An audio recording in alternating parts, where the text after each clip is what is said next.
உலக வாழ்க்கை, கப்ரு வாழ்க்கை, மறுமை மற்றும் ஒரு முஸ்லிமின் வாழ்க்கை பயணம்.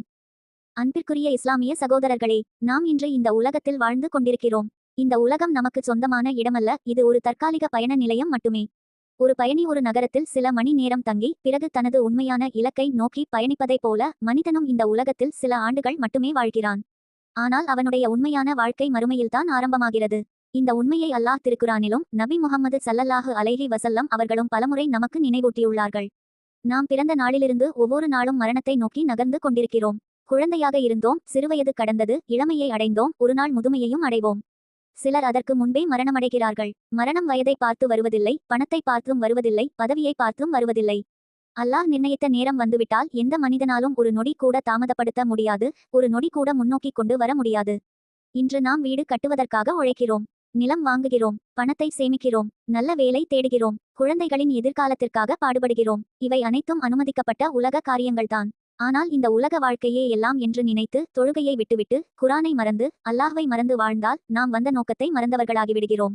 ஒரு மாணவன் பள்ளிக்குச் சென்று படிக்காமல் நாள் முழுவதும் விளையாடிக் கொண்டிருந்தால் தேர்வில் வெற்றி பெற முடியாதது போல உலகத்தில் அல்லாவின் கட்டளைகளை பின்பற்றாமல் வாழ்பவன் மறுமையில் வெற்றி பெற முடியாது. நபி முஹம்மது ஸல்லல்லாஹு அலைஹி வஸல்லம் அவர்கள் நமக்கு ஒரு சிறந்த முன்மாதிரி. அவர்கள் உண்மையாக பேசினார்கள், யாரையும் ஏமாற்றவில்லை, ஏழைகளுக்கு உதவினார்கள், பெற்றோர்களை மதிக்கச் சொன்னார்கள், அண்டை வீட்டாருக்கு நன்மை செய்யச் சொன்னார்கள், வியாபாரத்தில் நேர்மையாக இருக்கச் சொன்னார்கள், தொழுகையை பேணச் சொன்னார்கள், மனிதர்களிடம் நல்ல குணத்துடன் நடக்கச் சொன்னார்கள். எனவே ஒரு முஸ்லிமின் வாழ்க்கை என்பது பள்ளிவாசலில் மட்டும் நல்லவனாக இருப்பது அல்ல, வீட்டிலும், வேலை இடத்திலும், சந்தையிலும், நண்பர்களிடமும், உறவினர்களிடமும் நேர்மையாகவும் கருணையுடனும் வாழ்வதாகும். ஒரு உண்மையான முஸ்லிம் காலையில் எழுந்தவுடன் அல்லாஹ்வை நினைக்கிறான், தொழுகையை பேணுகிறான், ஹலாலான வழியில் உழைத்து சம்பாதிக்கிறான், போய் பேசாமல் வாழ்கிறான், பிறருடைய உரிமையை மீறுவதில்லை, யாரையும் இழிவுபடுத்துவதில்லை, கோபம் வந்தாலும் தன்னை கட்டுப்படுத்த முயல்கிறான், தவறு செய்தால் உடனே அல்லாஹ்விடம் மன்னிப்பு கேட்டு தப்பா செய்கிறான். ஏனெனில் மனிதன் தவறு செய்யக்கூடியவன், ஆனால் தவறை உணர்ந்து அல்லாஹ்விடம் திரும்புபவனை அல்லாஹ் விரும்புகிறான். ஒரு நாள் மரணம் வரும். அந்த நேரத்தில் நம்மோடு வரப்போவது நமது செல்வமோ வீடோ வாகனமோ அல்ல, நம்முடைய நல்ல செயல்கள்தான். மனிதர்கள் நம்மை கப்ரில் அடக்கம் செய்துவிட்டு திரும்பிச் செல்வார்கள். ஆனால் நம்முடைய அமல்கள் மட்டும் நம்மோடு இருக்கும். அதனால் ஒவ்வொரு நாளும் நாம் நம்மையே கேட்டுக்கொள்ள வேண்டும், இன்றே நான் மரணமடைந்தால் அல்லாஹ்வை சந்திக்க நான் தயாரா? இந்த கேள்வி ஒரு மனிதனை நல்ல பாதையில் வைத்திருக்கும். கப்ரு வாழ்க்கை மறுமையின் முதல் நிலையம். அங்கே அல்லாவின் அனுமதியால் கேள்விகள் கேட்கப்படும். உலகத்தில் ஈமானுடன் வாழ்ந்தவர்களுக்கு அல்லாஹ் உறுதியை அளிப்பான். அவர்களுக்கு கப்ரு அமைதியான இடமாக மாறும். ஆனால் அல்லாஹ்வை மறந்து அநியாயத்தில் வாழ்ந்து பாவங்களில் தொடர்ந்து இருந்து மனமாறாமல் இறந்தவர்களுக்கு அது கடினமான நிலையாக இருக்கலாம்.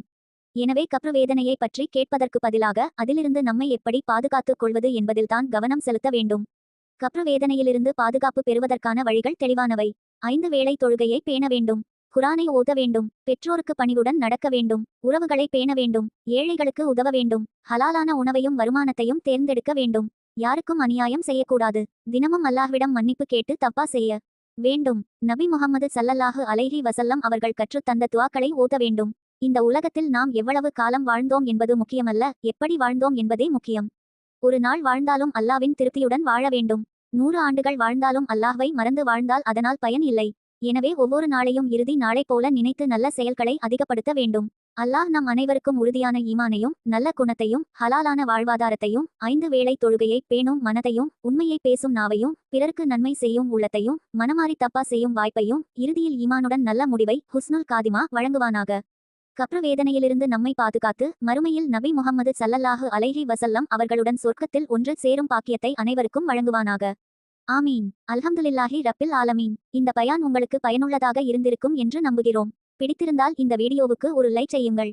உங்களுடைய குடும்பத்தினர், நண்பர்கள் மற்றும் உறவினர்களுடன் இந்த பயானை ஷேர் செய்யுங்கள்.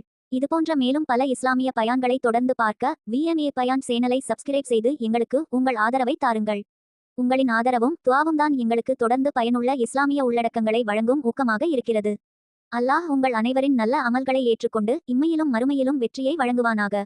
ஆமீன். ஜஸாகுமுல்லாஹு கைரன். வஸ்ஸலாமு அலைக்கும் வரஹ்மத்துல்லாஹி வபரகாத்துஹு.